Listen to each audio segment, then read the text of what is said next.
이제 다 같이 자리에서 일어나셔서 두 손 들고 은혜로 다 찬양 드리도록 하겠습니다.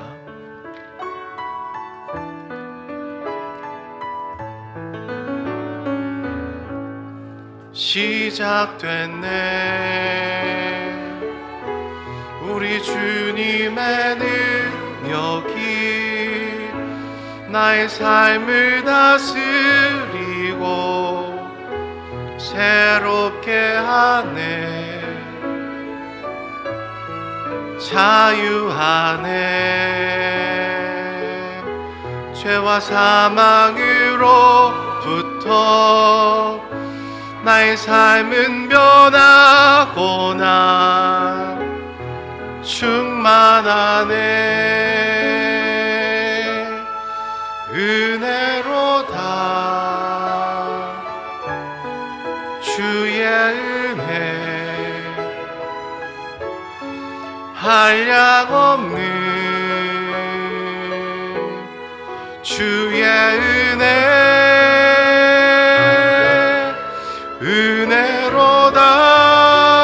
은혜로다. 주의 은혜 변함없는 신실하신 주의 은혜. 손을 내리시고 사도신경으로 우리의 신앙을 고백하겠습니다. 전능하사 천지를 만드신 하나님 아버지를 내가 믿사오며 그 외아들 우리 주 예수 그리스도를 믿사오니 이는 성령으로 잉태하사 동정녀 마리아에게 나시고 본디오 빌라도에게 고난을 받으사 십자가에 못 박혀 죽으시고 장사한 지 사흘 만에 죽은 자 가운데서 다시 살아나시며 하늘에 오르사 전능하신 하나님 우편에 앉아 계시다가 저리로서 산자와 죽은 자를 심판하러 오시리라. 성령을 믿사오며 거룩한 공예와 성도가 서로 교통하는 것과 죄를 사하여 주시는 것과 몸이 다시 사는 것과 영원히 사는 것을 믿사옵나이다. 아멘. 자리에 앉으셔서 찬송가 21장으로 하나님께 찬송 올려드리도록 하겠습니다.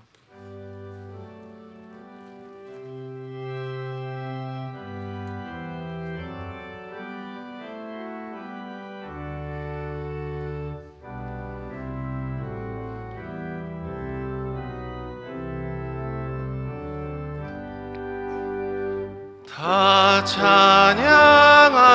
찬양하여라. 전능왕 창조의 주께 내오나 주 찬양 평강과 구원의 주님.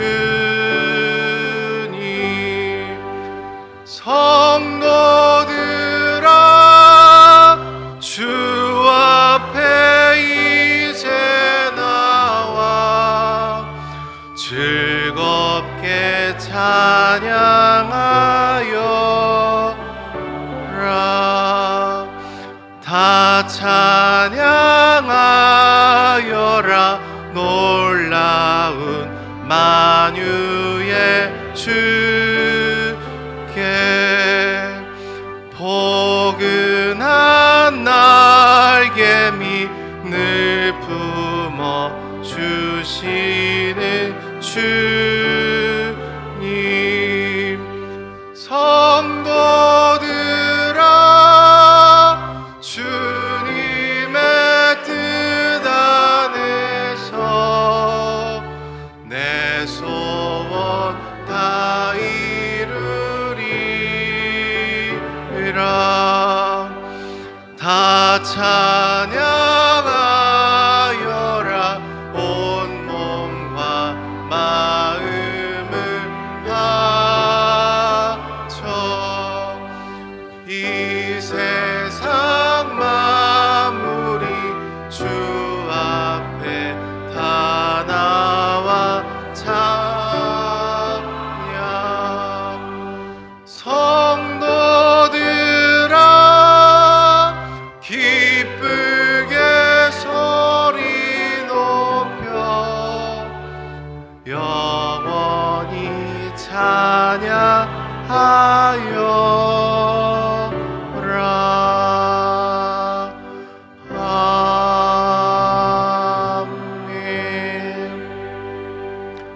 이 시간 우리 대표하여 김영민 집사님께서 대표 기도하시도록 하겠습니다.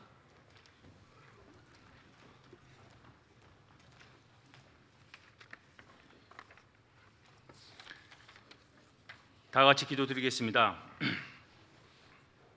참 좋으신 우리 하나님 아버지, 감사합니다. 너무나도 부족한 우리를 사랑하시어 이렇게 하나님을 알게 하시고 오늘도 교회에서 두 손 모아 기도드리고 예배를 드릴 수 있도록 허락해 주심에 감사를 드립니다.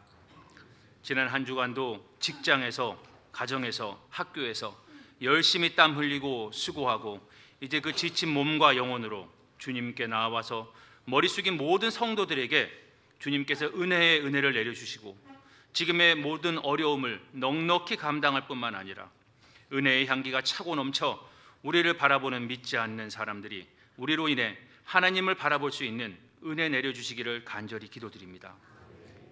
주님, 멈출 줄 모르고 오르기만 하는 금리와 물가로 우리의 생활이 점점 더 힘들어져만 가고 있습니다. 버틸 만큼 버텼다고 하지만 아직 그 끝이 어딘지 가늠조차 알 수 없는 이 상황 속에서 신음하는 주님의 자녀들이 있습니다. 주님, 이들이 재물의 유혹에 빠지지 않게 하여 주시옵고 모든 것이 협력하여 선을 이루시는 우리 하나님에 대한 신뢰와 천국의 소망을 품게 하여 주시고 고통당하는 분들과 그 가정과 이웃이 주님을 향한 소망으로 인하여 이 어려움을 이겨낼 수 있도록 은혜 내려 주시옵소서. 이 땅의 정치인들을 위해 기도합니다. 이제는 이들이 하나님을 볼 수 있도록 은혜 내려 주시옵소서. 자신들의 정치적인 욕심에 꽉 차 있는 저들에게 경고합니다. 하나님을 경외하는 것이 지식의 근본이라고. 이들을 불쌍히 여겨 주시옵고 이들의 마음을 만져 주시고 이들의 마음이 먼저 하나님을 경외할 수 있도록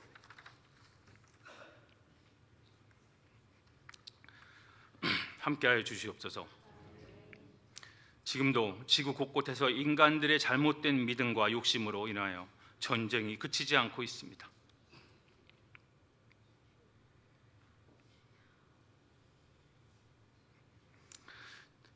특별히 이 시간 이스라엘과 팔레스타인을 위해서 기도합니다. 우리 하나님, 너무나 사람이 좋으신 우리 하나님, 저들을 불쌍히 여겨주시고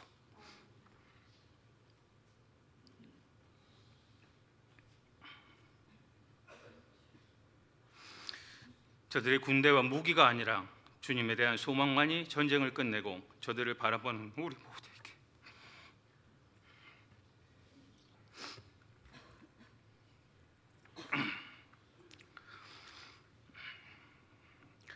말씀 전하시는 담임 목사님을 위해 기도합니다. 전하시는 말씀에 하나님께는 영광이요 모든 성도들에게는 차고 넘치는 은혜가 되게 하여 주시기를 간절히 기도드립니다. 또한 이 교회를 위해서 헌신하시는 목사님들과 수고하시는 모든 봉사자들의 손길에 함께하여 주시옵소서. 그들의 인생을 책임져 주시고 그들의 자녀들이 하나님의 놀라운 축복 속에서 건강하게 자랄 수 있도록 은혜의 은혜를 더하여 주시옵소서.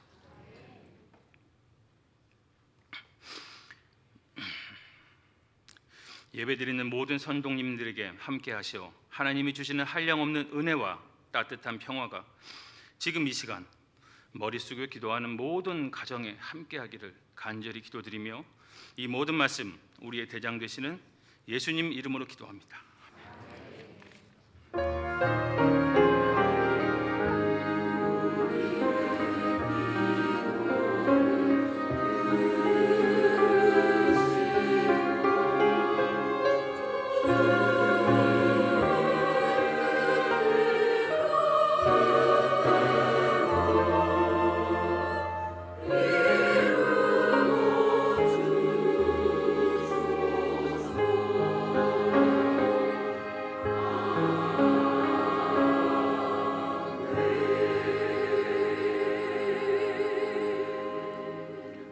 이 시간 성가대 찬양과 함께 하나님께 헌금을 올려드리도록 하겠습니다.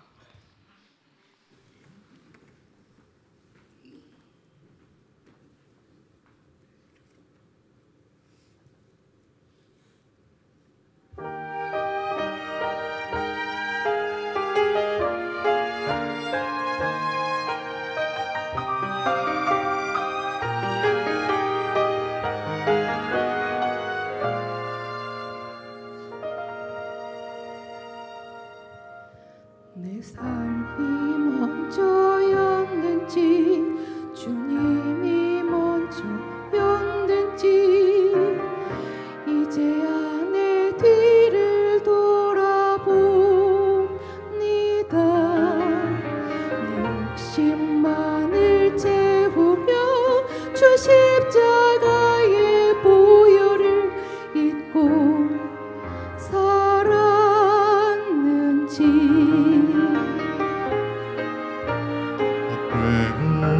헛된 자랑에 주의 영광 가렸는지 이제야 내 뒤를 돌아봅니다.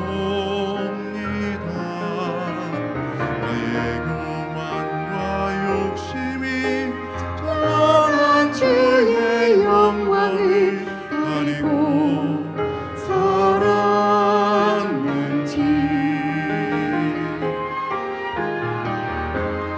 이제야 주의 탄식 소리 이제야 주 얼굴에 어리석고 어리석은 죄를 주 용서하여 주소서. 나의 모든 진실과 자랑을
주 십자가 위에 숨겨놓고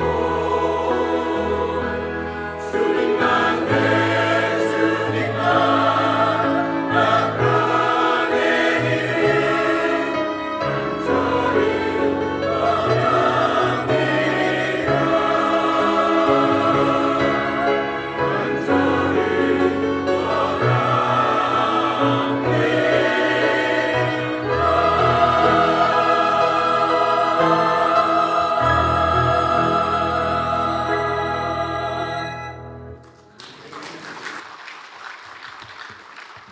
기도드리겠습니다. 사랑해 주님, 감사합니다. 참으로 작고 연약한 우리들이 오늘도 주님을 예배할 수 있는 특권과 은혜를 열어주시니 주님 감사합니다. 예배 시간뿐만 아니라 우리의 모든 삶의 조각들이 하나님 앞에 올려드려지게 하여 주시고 우리에게 주어진 모든 것이 우리의 호흡조차도 다 주께로 왔음을 고백하며 나아가오니 우리의 마음의 중심을 받아 주시옵소서. 헌금이 사용되는 곳곳 가운데 주의 사랑과 은혜가 흘러갈 수 있도록 붙들어 주시고 하늘의 문을 열어 주셔서 날마다 우리의 삶을 친히 인도하여 주시옵소서. 감사드리며 예수님의 이름으로 기도드립니다. 아멘. 교회 소식입니다. 우리 은혜동산교회 처음 오신 새가족분들을 주님의 이름으로 환영하고 축복합니다. 우리 새가족 등록하기 원하시는 분들께서는 예배 후에 나가셔서 왼쪽 새가족실로 오시면 저희가 잘 안내해 드리도록 하겠습니다. 새가족 교육은 2부 예배 후에 10시 40분에 4층 새가족 교육실에서 진행이 되고 있습니다. 우리 함께 참여해 주시면 감사하겠습니다. 다음 주 주일은 추수감사 주일입니다. 한 해를 돌아보며 하나님께 감사를 올려드리는 주간이 되시기를 소망합니다. 또 추수감사 주일을 맞이하여서 이웃들을 위한 쌀 기부를 진행합니다. 각 마을 다락에서 동참해 주시고요. 또 이웃을 섬기는 일에 함께 해주시면 감사하겠습니다. 쌀은 여기 비전홀 광대상 앞에 그랜드 피아노 앞쪽에 가져다 주시면 감사하겠습니다. 안수집사회 4차 정기회의가 오늘 오후 4시에 북카페에서 진행이 됩니다. 제2권사회 총회가 다음 주 주일 3부 예배 후에 엄니추어탕에서 있습니다. 은동교 2024학년도 신입생, 편입생 원서 접수를 받고 있습니다. 기간은 11월 17일까지고요. 초등학교 1학년, 중학교 1학년, 고등학교 1학년 각 15명 정도, 그리고 그 외 편입생 약간 명을 모집하고 있습니다. 입학 원서를 작성해 주셔서 교육행정실 또는 이메일로 제출해 주시면 감사하겠습니다. 운동 및 커트 미용 봉사가 11월 18일 돌아오는 토요일 오전 9시 30분에 남양급 행정복지센터에서 진행이 됩니다. 대상은 65세 이상 어르신분들이고요. 문의는 조혜경 권사님께 해주시면 감사하겠습니다. 우리 성가대와 함께 성탄절 또 송구영신 예배 때 특별 찬양을 하실 분들을 모집하고 있습니다. 연습 시간은 매주 주일 2부 예배 후에 30분에서 40분 정도 진행이 되고요. 장소는 쉐마센터 2층 성가대실입니다. 임명입니다. 예단마을 여자 3다라 조옥순 권사님을 순장님으로 임명합니다. 교육자 동정입니다. 중등부를 섬기고 계신 기혜준 강도사님께서 이번 주 토요일 오후 1시에 용인제일교회 1층 파멜리아 채플에서 결혼 예식을 치릅니다. 우리 새로운 가정을 위해서 함께 기도해 주시고 축복해 주시면 감사하겠습니다. 교인 동정입니다. 예빈마을 송창수, 박영숙 성도님 부친상 당하셨습니다. 3교구 실버다랑 정태현 집사님, 김정정 권사님 본인상 당하셨습니다. 또 은혜동산교회 그동안 사랑으로 섬기셨던 우리 이민철 집사님, 이희경 권사님께서 올해 초 안산동산교회에서 분립개척한 이음동산교회를 섬기러 가십니다. 우리 함께 축복해 주시고 기도해 주시면 감사하겠습니다. 주보에는 광고되어 있지 않지만 제4차 로잔대회 중보기도연합 집회가 11월 24일 금요일 오후 7시에 안산제일교회에서 있습니다. 우리 말씀을 전해주시는 분은 정갑신 목사님, 또 우리 담임 목사님이신 이규호 목사님께서 말씀을 전해주시고요. 또 내년에 있을 로잔 대회를 위해서 우리 함께 기도하는 그런 시간들입니다. 차량 준비를 위해서 사전에 신청을 해주셔야 되는데 우리 비전홀 로비 앞에 책상에 보시면은 명단을 작성하는 곳이 있습니다. 그곳에 성함 또 마을 연락처를 적어주셔서 우리 함께 신청을 표시해 주시면 감사하겠습니다. 식당 봉사, 청소 봉사 안내입니다. 이번 주, 다음 주 식당 봉사는 화평마을입니다. 다음 주 청소 봉사는 동산마을, 소망마을입니다. 그럼 우리 하나님 말씀 찾도록 하겠습니다. 오늘 함께 나누실 하나님 말씀은 마태복음 22장 15절에서 22절까지 말씀입니다. 마태복음 22장 15절에서 22절까지 말씀, 신약 성경 37쪽에 있습니다. 마태복음 22장 15절에서 22절까지 말씀을 교독해서 읽도록 하겠습니다. 제가 먼저 읽겠습니다. 이에 바리새인들이 가서 어떻게 하면 예수를 말의 올무에 걸리게 할까 상의하고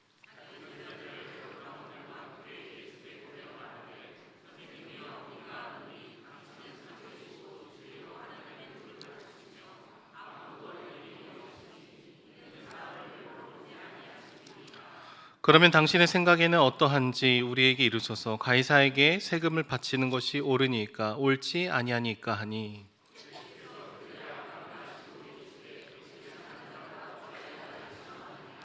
세금 낼 돈을 내게 보이라 하시니 데나리온 하나를 가져왔거늘 이르되 가이사의 것이니이다. 이에 이르시되 그런즉 가이사의 것은 가이사에게 하나님의 것은 하나님께 바치라 하시니 그들이 이 말씀을 듣고 놀랍게 여겨 예수를 떠나가니라. 아멘. 이제 담임 목사님 나오셔서 가이사냐 하나님이냐라는 제목으로 말씀 증거하시겠습니다.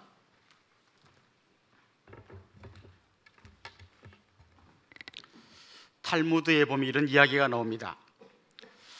굉장히 재산이 많은 한 부자가 이제 병이 들어 죽게 되었습니다. 그런데 자기의 전 재산을 물려줘야 될 아들은 멀리 타지에 가 있어서 아마 한참 있어야 올 것 같은 그런 상황이었습니다. 이제 이 아버지가 유언장을 작성해서 이 아들에게 전 재산을 넘겨준다 이렇게 하려고 하는데, 과연 이 유언장이 저 아들에게 제대로 전해질지, 또 이 유언장의 내용대로 집행이 될지 걱정이 되었습니다.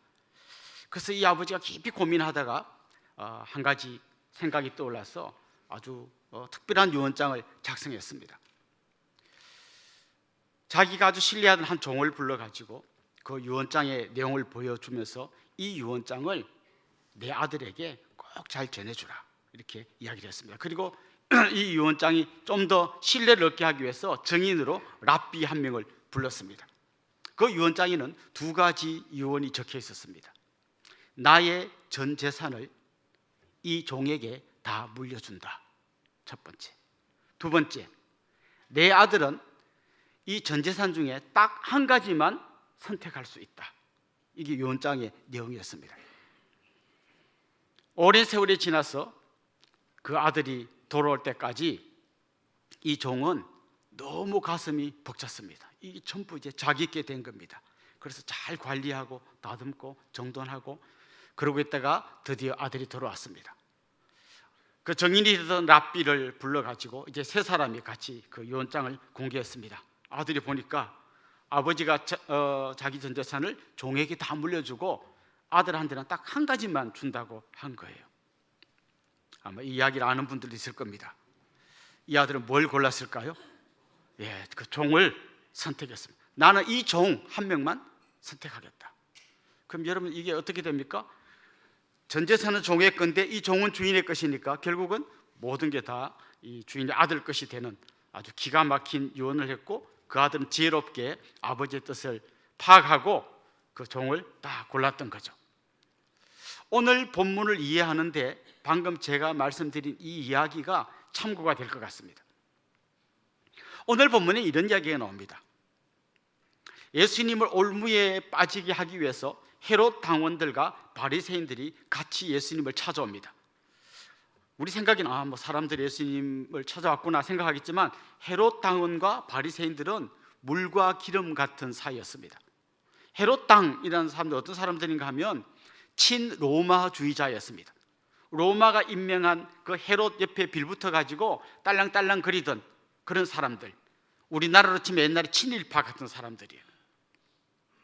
이 헤롯 당과 정반대쪽에 서 있는 사람들이 누군가 하면 셀롯 당이라는 사람들이 있었습니다. 이 사람들은 성경에 보면 열심당원이라고 표현되는데요, 이들은 품에 칼을 품고 다니다가 로마 사람을 만나면 찔러 죽이는, 그야말로 아주 극렬하게 로마를 반대하는 이 양극단이 있었습니다.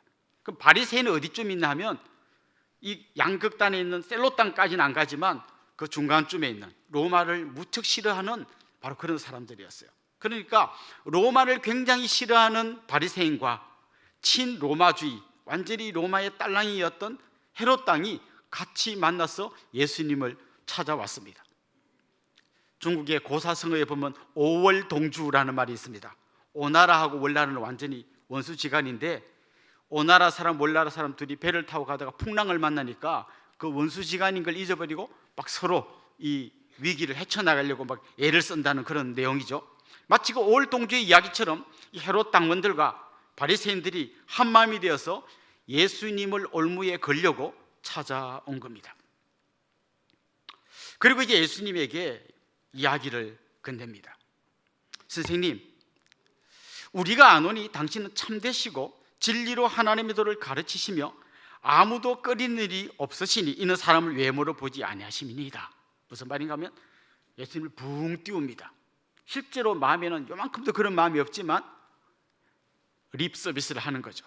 예수님을 붕 띄워놓고, 그리고 이제 중요한 질문을 예수님에게 딱 던집니다. 선생님, 가이사에게, 이 가이사는 황제입니다. 황제. 가이사, 카이사르, 케사르, 시저, 여러 발음이 나라마다 좀 다른데요. 하여튼 이 황제에게 세금을 바치는 게 맞습니까? 안 바치는 게 맞습니까? 이 질문을 던졌습니다. 왜 이 질문을 던졌냐면 이 질문은 굉장히 예민한 질문이에요. 그 당시에 이스라엘은 로마의 속국입니다. 속주에 속합니다.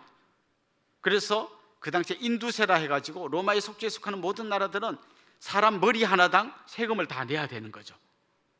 자, 그런데 이스라엘 대부분의 사람들은 그걸 내는 걸 엄청 싫어했습니다.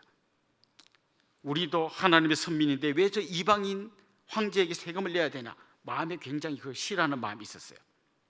자, 보십시오. 그런데 예수님이 질문을 던진 거예요. 황제에게 세금을 낼까요 말까요? 예수님이 만약 내라 그러면 온 백성이 저 사람들 결국 우리로 치면 친일파구나, 친로마파구나, 아마 그냥 다 등을 돌릴 거예요. 그럼 예수님 내지 마라 그러면 헤롯 땅이 딱 걸렸어. 내지 마라 그랬지. 황제에게 대한 반역죄 이래가지고 이렇게 해도 걸리고 저렇게 해도 걸리도록 질문을 딱 던진 겁니다. 예수님은 이들의 의도를 꿰뚫어 보시고 그들의 그 위선, 그들의 그 외식을 책망하셨습니다. 너희가 입으로는 나를 칭찬하지만 실제로는 나를 올무에 걸리게 하려고 이렇게 못된 질문하는구나 책망하시고 이제 예수님이 대답을 하셨는데요, 이렇게 말했습니다. 먼저 그러면 황제에게 세금 바칠 때 그 데나리온이란 동전으로 바쳤거든요. 그걸 한번 가져와 봐라.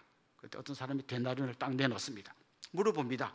이 데나리온에 누구의 형상이 새겨져 있고 그게 무슨 문구가 적혀 있냐? 여러분, 그 데나리온이란 동전을 보면 그게 황제의 얼굴이 새겨져 있습니다. 그리고 거기에 글자가 새겨져 있는데요, 이렇게 새겨져 있습니다.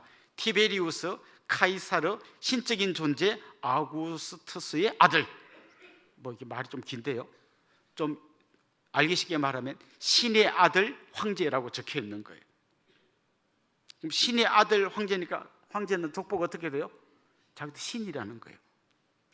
이런 글귀가 적혀 있는 동전을 딱 보여줍니다. 그때 예수님이 그들의 그 교묘한 질문에 이렇게 대답했습니다. 가이사의 것은 가이사에게 바치고 하나님의 것은 하나님에게 바치라. 황제의 것은 황제에게 바치고 하나님의 것은 하나님에게 바치라. 자, 일단 가이사에게 세금을 바치라 했기 때문에 이 헤롯 땅이 시비 걸 게 없습니다. 세금을 내라고 했으니까요. 그런데 또 반대쪽에 있는 사람은 하나님의 걸 하나님께 바치라 했기 때문에 거기에 대해서 또 시비를 걸 게 별로 없습니다. 그래서 더 이상 시비를 걸지 못하고 이들은 물러갔습니다. 자, 근데 중요한 것은 가이사의 것은 뭐고 하나님의 것은 뭐냐 이거예요. 보통 이렇게 많이 생각합니다. 가이사의 게 있고 하나님의 것이 있으니까 요건 여기 바치고 요건 여기 바치라. 자, 그렇게 되면요 굉장히 이게 혼란이 오게 됩니다. 가이사의 게 어디까지가 가이사의 거고 어디까지가 하나님의 것인지가 아주 애매모호한 겁니다. 여러분, 그 당시에 그 가이사 황제의 것은 어디까지였을까요? 황제의 권력은 지금 우리의 이런 그 정치 제도로는 상상할 수 없는 겁니다. 황제는 그냥 자기가 말하면 그게 법이에요. 지나가다가 예쁜 여자를 보고 내 아내로 삼겠다. 근데 그 사람이 유부녀라고 해도 아무도 말 못합니다. 아니, 내 부인인데 왜 당신이 뺏어? 처형 데리고 와. 그럼 끝나는 거예요.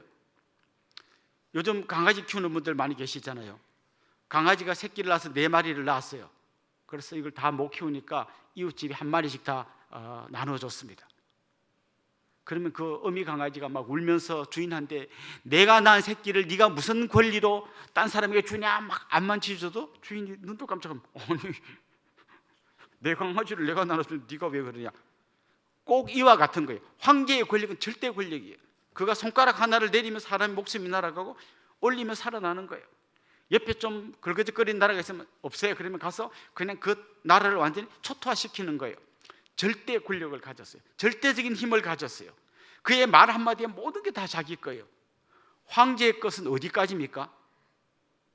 세상이 다 자기 거예요. 그럼 하나님의 것은 뭡니까? 많은 사람들이 이렇게 생각했어요. 하나님의 것은 그 당시에 로마가 어떤 종교 제도를 펼쳤냐면요, 자기들이 정복한 나라 사람들에게 원래 믿던 종교를 믿도록 허락해 주셨어요. 그래서 로마에 대해서 그 피정복 사람들이 큰 반감이 없어요. 왜냐하면 자기 종교를 믿게 해줬으니까요. 그게 당연히 유대인들에게도 하나님을 믿게 해줬단 말이죠. 자, 그러면 황제가 터치 안 하는 영역은 어딘가 하면 하나님께 제사 드리고 뭐 성전 이런 데는 황제가 인정해 줬어요. 그럼 잘못 생각하면 어떻게 될까요? 하나님의 영역은 여기 성전, 제사 여기고 나머지는 다 황제 건 거예요. 이렇게 생각할 수도 있었습니다. 그런데 아까 제가 서두에 말씀드렸던 그 탈무드에 나온 얘기를 생각해 보십시오.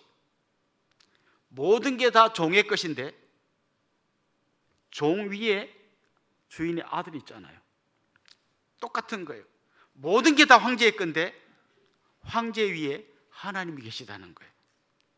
그럼 사람들은 하나님의 것은 요 성전 여기뿐인 줄 알았는데 알고 보면 모든 게 다 하나님의 것이 되는 거죠. 그러니까 사실 이 말이 굉장히 중요한 말이었던 거죠. 그런데 대부분의 사람들이 이 말을 다르게 오해합니다. 아까 말씀드렸던 것처럼 제일 잘못 이 말을 이해하는 사람이 이렇게 이해하는 거죠. 세상이 다 황제의 건데 거기 제사 지내고 성전 고기만 하나님의 거라고 생각하는 거죠. 놀랍게도 오늘 이 시대에도 그렇게 생각하고 있는 분들이 굉장히 많습니다. 이 세상은 황제의 것이다. 물론 요즘 이런 황제가 존재하지 않지만 이 세상은 황제가 마치 있는 것처럼 그 황제의 명령에 의해서 돌아가는 세상인 것처럼 거기는 하나님의 주권이 안 비치는 그런 세상이란 공간이 따로 있고, 하나님의 것은 내가 주일날 교회 와서 예배 드리는 여기로 한정 지으면서 이 말을 이해하는 사람이 있어요. 아마 여러분이 이렇게 논리적으로 생각하진 않았지만 나도 모르는 사이에 이렇게 생각하는 경우가 많습니다.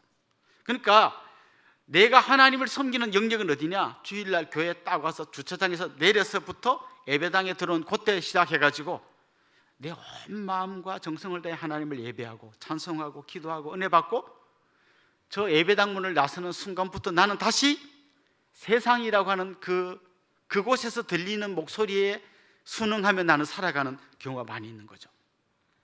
예를 들면 어떤 사장님이 있다고 생각해 봅시다. 예배 잘 드렸어요. 열심히 기도하고 잘했어요. 그런데 회사에 가서는 이렇게 생각하는 거죠. 다른 사장님들이 말하는 그 목소리를 똑같이 자기도 맞아 이렇게 생각하는 거죠. 뭔가 하면 직원들한테 잘해주면 기어오른다. 확 밟아줘야 된다. 그래서 그는 교회 와서는 신실한 그리스도인이지만 회사에 가서는 직원들을 확 밟아주는 그런 사장님인 거죠. 또 가정에 가서는 이렇습니다. 남편은 하늘이다. 눈 까라. 세상에서 들리는 이런 목소리에 귀를 기울이고 똑같이 그렇게 사는 거예요. 부인들은 친구의 말을 듣습니다. 지금이 어느 시절인데 그런 유교적 사상에 젖어 있는 못된 남편이 있단 말이야. 야, 남편들은 말이야 멸치 볶듯이 막 볶아줘야 맛이 나는 거야. 막 할 때 맞아. 그래서 교회 와서는 하나님께 열심히 예배드리지만 집에 가서는 열심히 남편을 볶아주는 거예요. 남편은 남편대로 막 눈 깔아 막 하는 거죠. 그래서 이상하게 교회는 열심히 다니는데 집에만 가면 막 전쟁터가 되는 거예요. 사람들은 생각해요. 하나님 섬기는 건 교회라고 하는 여기서 섬기는 거고 밖에서는 황제의 목소리를 듣는 거예요. 수많은 황제들이 우리에게 말을 해주는 거예요. 사장은 이렇게 하는 거야. 밟아줘. 집에서 이렇게 하는 거야. 볶아줘. 계속 이야기하는 거예요. 차 타고 운전하고 갈 때는 또 사람들의 그 소리가 들립니다. 틈을 주면 끼어드니까 못 끼어들게 바짝 붙어서 가거라. 혹시 누가 자꾸 얼거적거리면 그때 빵빵을 완전히 질리도록 빵 해줘라. 그래야 못 끼어오르지. 수많은 목소리를 우리가 들으면서요, 내가 주일날 예배 드리는 거하고 내 운전하는 거하고 사이에 아무런 연관관계가 없어요. 우리 하나님의 것은 오직 교회 안에만 있고 나머지는 다 세상 거예요. 다 황제의 것이에요. 그렇게 살아가는 거예요. 사업하는 사람들은 이렇게 하는 거죠. 다 저도 뭐가 맞는지는 알아요. 그러나 목사님, 사업은 그렇게 할 수 없어요. 어쩔 수 없이 술도 마셔야 되고요. 노래방에 가서 도우미 불러놓고 둘이 몸을 비비면서 부비부비 춤도 춰야 되고요. 뭐 내가 하고 싶어서 합니까? 사업을 하려면 어쩔 수가 없어요. 그러면서 사업할 때는 부비부비고 교회 와서는 할렐루야인 거죠. 근데 이게 안 불편해요. 스위치가 있어요. 교회 할 때는 이쪽으로 탁 옮겼다가 세상 갈 때는 탁 옮겼다가. 그런데 대부분 이쪽에 가 있어요. 여기는 교회 할 때 잠깐 1시간 2시간만 이쪽으로 오는 거죠. 이게 가이사의 것과 하나님의 것을 잘못 적용한 예예요. 서두에 말씀드렸지만 하나님의 것은 교회 안에만 있는 게 아니라 온 세상 가이사의 것이라고 생각하는, 황제의 것이라고 생각하는 세상의 논리대로 돌아가는 것, 그 위에 하나님이 계시는 거예요. 우리가 하나님 통치를 받아야 할 영역은 이 예배당 안에서뿐만 아니라 내 삶의 전 영역이에요. 가정에서나 직장에서나 운전할 때나 친구 만날 때나 사업할 때나 항상 그곳에 하나님의 통치가 있어야 되는 거예요. 근데 우리 안에 두려움이 있습니다. 그렇게 하면 나만 바보 된다. 그 황제의 목소리를 안 들으면, 세상의 목소리를 안 들으면 사업도 안 되고 가정의 질서도 무너지고 엉터리 된다라고 굳게 믿기 때문에 그냥 우리는 계속 거기에 따라가는 것이죠. 그럼 결과가 어떻게 될까요? 가정에서 어떤 일이 일어날까요? 아버지의 진리인 아들이 이렇게 말합니다. 나는 우리 아버지 같은 그런 아버지라면 하나님 아버지도 안 믿고 싶다. 그래서 열심히 교회 다니는 집 아들이 아버지 때문에 하나님 아버지를 안 믿으려고 하는 거예요. 부작용이죠. 예수 안 믿다가 시집 온 며느리가 이렇게 말하는 거죠. 당신도 이제 예수 믿고 이 집안 식구가 됐으니까 믿었어요. 천국에서 우리 시어머니 만날까 봐 저는 막 믿기 싫어요. 시어머니가 있는 천국이라면 난 안 가고 싶어요. 얼마나 이 시어머니가 어떻게 했길래 이런 생각을 할까요? 또 이런 경우도 있습니다. 우리 교회 어떤 새 가족이 있다고 갔다가 저 인간이 교회를 다녔어?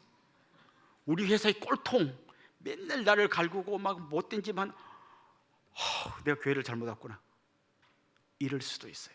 왜 이런 일이 자꾸 일어날까요?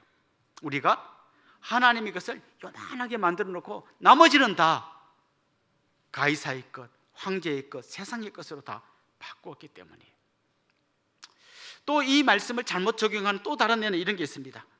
가이사가 싫으니까 아예 가이사를 피해서 도망가는 거예요. 우리 식으로 적용하자면 세상과 다 연을 끊고 그냥 하나님만 섬기는 거예요. 그래서 그냥 세상에서는 먹고 살기 위해서 어쩔 수 없이 잠깐 일을 하지만 내 모든 관심은 다 교회에 있고 하나님 섬기는 여기 있는 거예요. 좀 극단적으로 간 사람들은 수도원에 들어가는 거예요.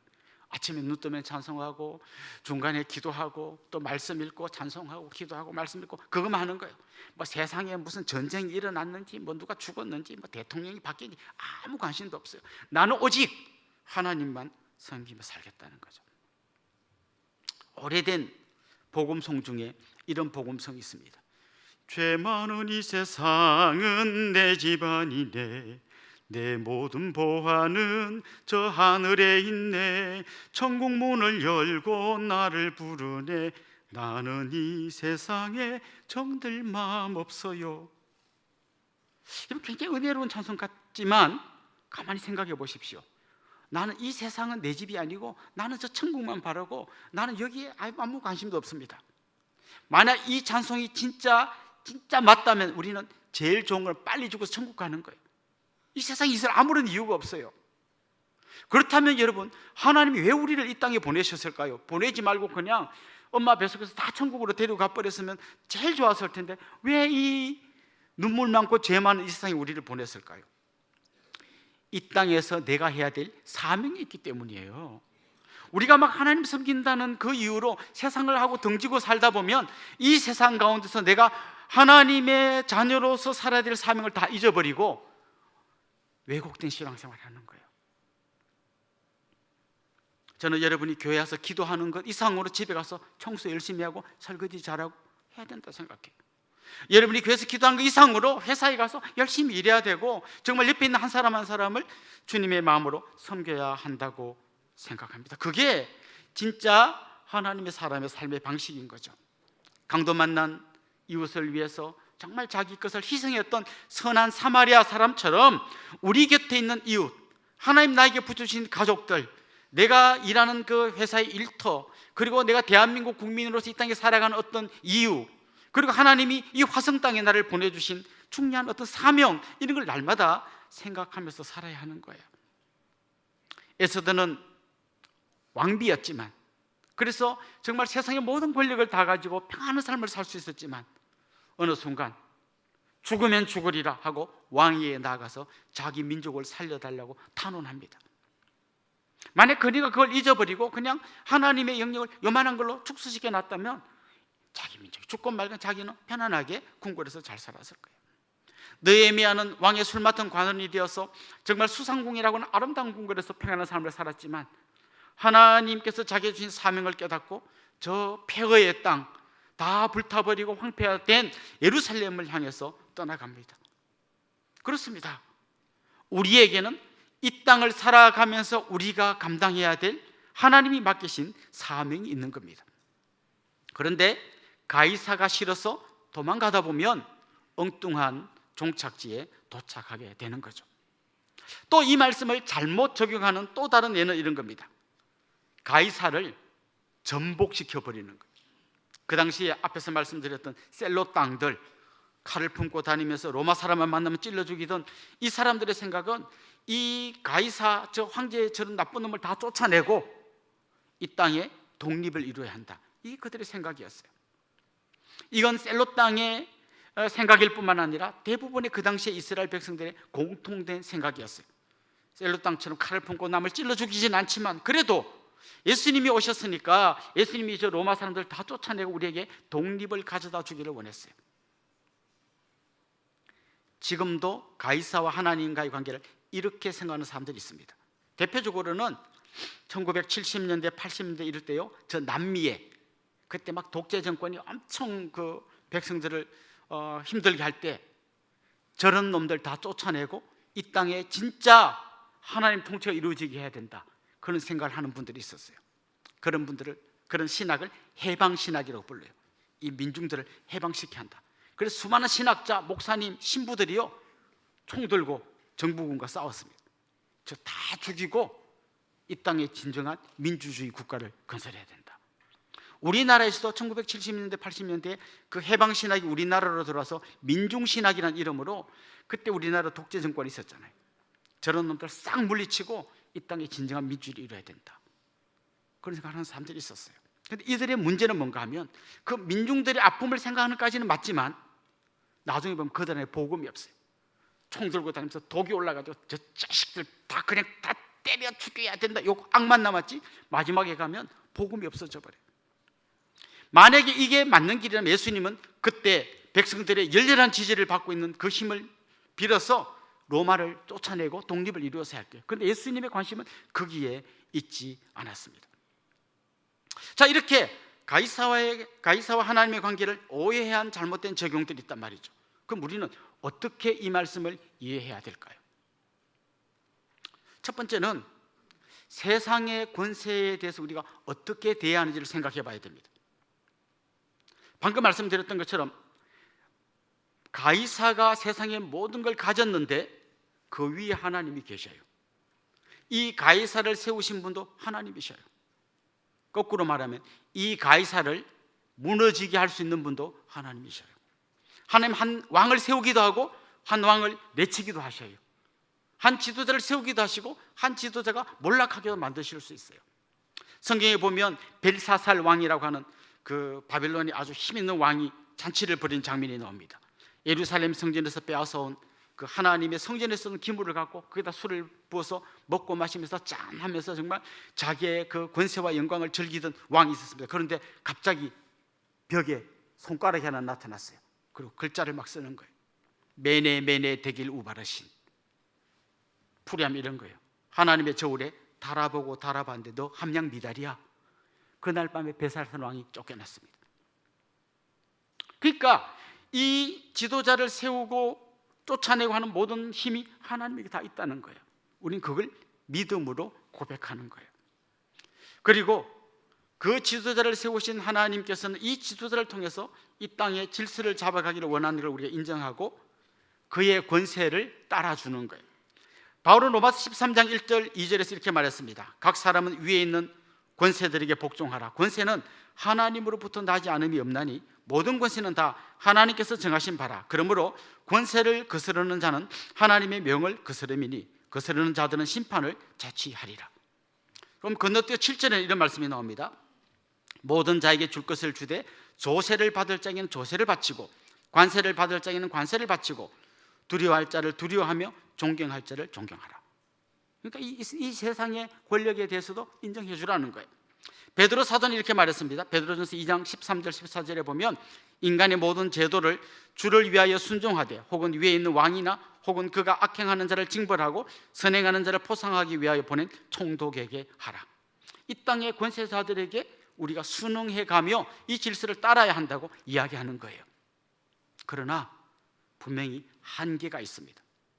그건 뭔가 하면 이들이 배교를 강요할 때, 하나님 대신에 다른 걸 섬기라고 할 때, 하나님 섬기는 걸 못하게 막을 때, 그때는 생명을 걸고 저항해야 되는 거예요. 저항. 우리 개신교를 프로테스탄트라고 부르지 않습니까? 이게 사실 저항한다는 말이에요. 정말 하나님의 말씀에서 벗어났을 때는 저항하는 거예요. 때로는 목숨 걸고 신앙을 지켜야 합니다. 로마 시대 때 황제가 나의 주님입니다 라고 하는 이 고백 안 한다고 해서 많은 그리스도인들이 순교당했습니다. 그 사자를 풀어놓고 운동장에 사람을 던지면서 사자 밥이 돼 찢겨 죽는 아주 잔인한 사형을 집행하기도 했고요. 사람 머리에 심지를 꽂아가지고 마치 초를 불태우듯이 그렇게 신들을 밝힌 적도 있었습니다. 이 끔찍한 순교를 당하면서도 이들은 끝까지 믿음을 지켰습니다. 뿐만 아니라 하나님의 선지자들은 왕들이 잘못할 때 하나님의 목소리를 대변해서 이건 잘못된 겁니다라는 것을 생명 걸고 이야기했습니다. 그래서 그 사람들이 감옥에 갇히기도 하고 매를 맞기도 하고 순교당하기도 했습니다. 그렇습니다. 우리 권세자들에 대해서는 이런 태도를 가져야 합니다. 그러나 그것보다 더 중요한 게 있는데, 온 세상의 주인이 하나님이시라는 것을 인정해야 됩니다. 하나님은 온 세상의 주인입니다. 황제 뭐 누가 있어도 그 위에 하나님이 계신 거예요. 가이사는 하나님 아래에 있습니다. 그렇다면 우리가 앞에서 말씀드린 대로 하나님의 영역을 예배, 교회라고 하는 조그만 데 놔두고 여기를 다 세상 것, 가이사의 것이라고 버려둔 이 영역을, 잃어버린 이 영역을 우리가 되찾아와야 합니다. 예를 들면 우리가 영화 같은 걸 보면 맨날 막 음란한 그런 건 안 하고 영화는 다 썩었고 못 써 이렇게 말 게 아니라 정말 우리 중에 이런 감각이 있는 사람이 정말 좋은 영화를 만들 수 있어야 합니다.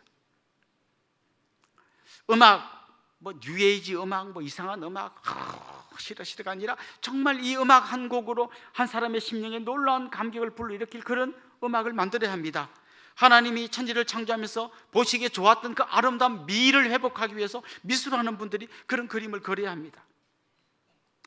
정치가 썩었고 정말 못된 인간들 그냥 다 죽어라 막 이렇게 저주만 할 게 아니라 정말 우리 중에 그 정치를 제대로 배우고 하나님의 말씀 앞에서 몸부림치는 사람이 정계에 진출해서 정말 그런 일을 하는 사람도 있어야 합니다. 네덜란드의 신학자였던 아브라함 카이퍼라는 사람이 있습니다. 이 사람은 아주 중요한 어떤 이런 신학적인 이론을 이야기했는데요, 영역 주권이라는 용어를 만들었습니다. 영역 주권, 무슨 말인가 하면 모든 영역에 하나님의 주권이 미친다는 거예요. 예배나 교회 이런 데뿐만 아니라 정치, 경제, 사회, 문화, 언론, 노동조합, 뭐 자녀 교육, 가정, 학교 모든 영역에 하나님의 주권이 미친다. 영역 주권이라는 말을 만들어냈습니다.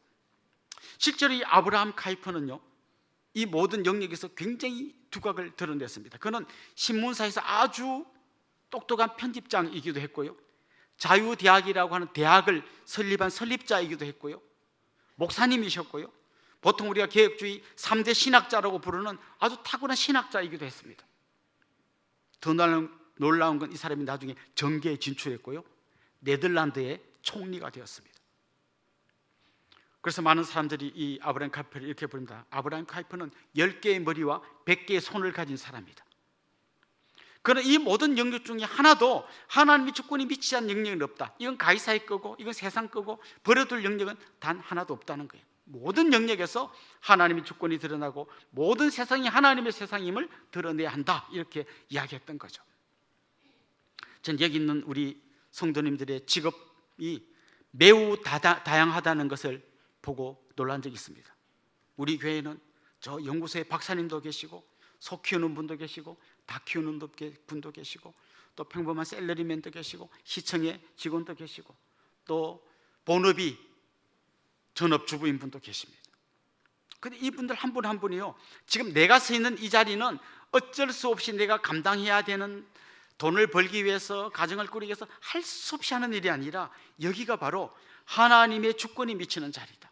하나님이 우리 가정의 주인이시고 우리 회사의 주인이시고 내가 다니는 직장의 주인이시고 이 땅의 주인이시고 남해안과 화성의 주인이시고 대한민국의 주인이시고 온 세상의 주인이시라는 것을 내 삶의 현장에서 고백하면서 살아야 하는 거예요.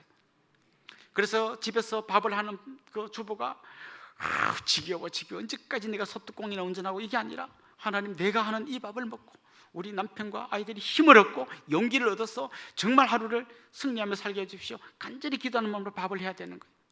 독방 육아 막 남편 도와주지도 않고 나 혼자 막 애는 찡찡 울고 아니라 하나님이 언제나보다 귀한 생명을 나한테 맡겨주셨구나. 그래서 정말 하나님의 마음으로 이 아이를 돌보는 거예요. 그렇게 우리가 운전을 하고, 그렇게 우리가 회사에 가서 물건을 만들고, 식당에서 손님을 대접하고, 이 모든 과정이 전부 다 하나님의 통치 아래 있는 거라는 걸 인정할 때, 가이사의 것 다 지키고 해도 그 위에 하나님이 계셔서 내가 그 하나님의 뜻을 따라가는 복된 삶을 살게 되는 거예요. 우리가 예수님을 믿는다라고 말할 때 우리는 예수님이 나의 구세주이심을 믿을 뿐만 아니라 예수님이 내 인생의 주인, 다른 말로 하면 왕이심을 믿는 것이죠. 우리는 그 믿음으로 든든히 서서 정말 좁혀져 있는 이 영역을 깨트리고 온 세상이 다 하나님의 것이고 하나님 통치가 미치는 그런 곳이 될 수 있도록 한 걸음 한 걸음 힘있게 걸어가는 믿음의 사람들이 될 수 있기를 주님의 이름으로 축원합니다.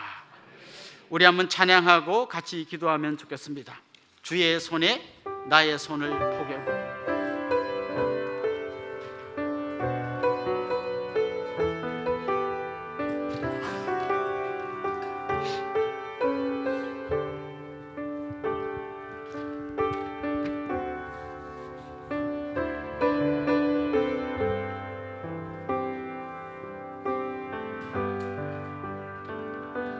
주보혈 날 정결케 하고, 주보혈 날 자유케 하니, 주 앞에 나 예배하는 이 시간 나의 모든 것을 주께 드리네. 주의 손 날 위에 지키셨고, 주의 발 날 위에 박히셨으니, 이제는 내가 사는 것이 아니요 오직 주를 위해 사는 것이라.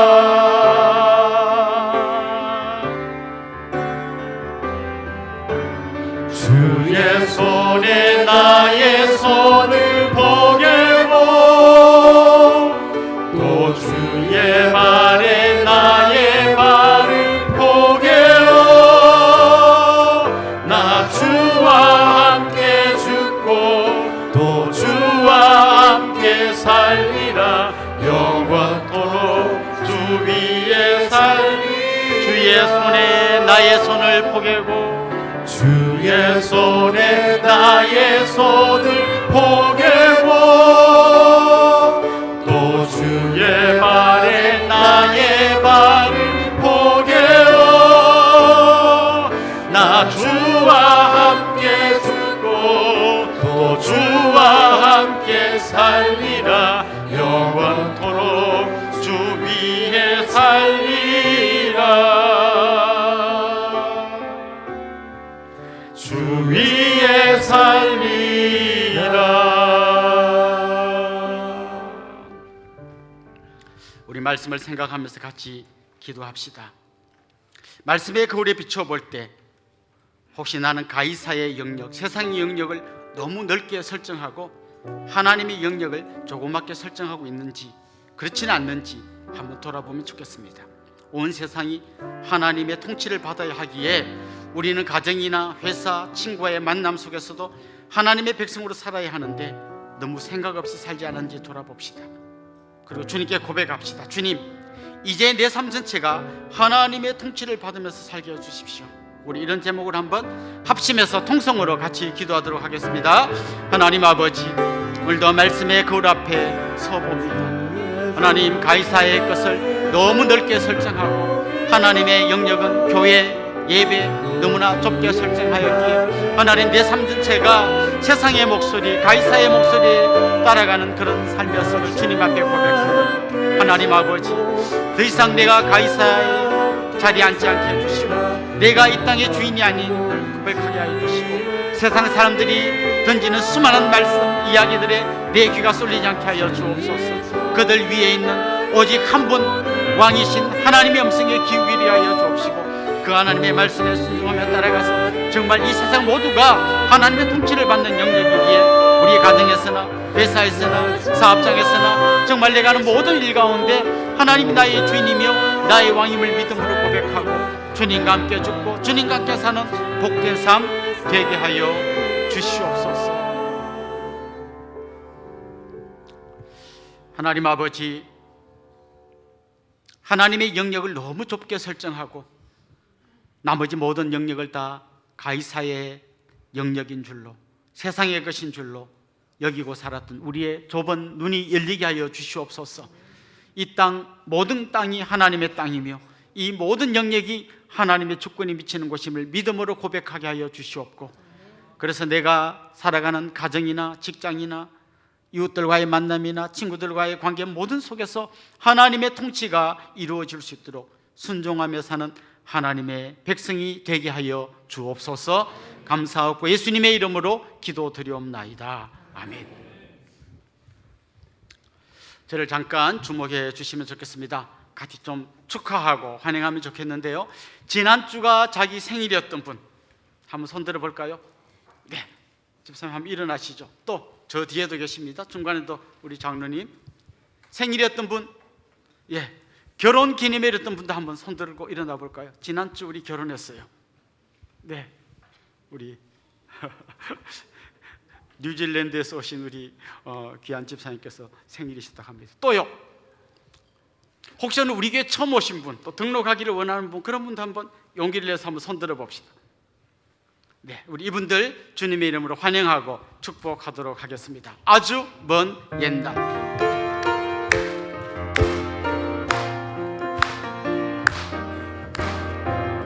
아주 먼 옛날 하늘에서는 당신을 향한 계획이 있었죠. 하나님께서 바라보시고 좋았더라고 말씀하셨네. 이 세상 그 무엇보다 귀하게 나의 손으로 창조하였노라.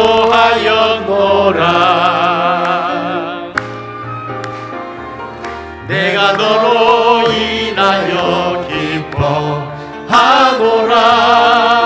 내가 너를 사랑하노라. 사랑합니다. 축복합니다. 사랑해요.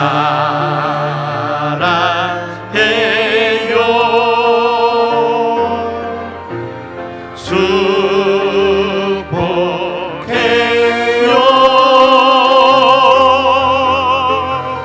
당신의 마음에 우리의 사랑을 모아드립시다.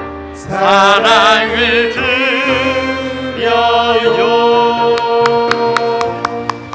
사랑합니다. 축복합니다. 우리 옆에 있는 분들, 또 앞뒤에 있는 분들과 다 인사합시다. 주님의 이름으로 사랑하고 축복합니다. 이제 우리 자리에서 한번 다 일어나겠습니다. 다시 세움, 우리 주제 찬송 부르고 축도로 예배를 마치겠습니다.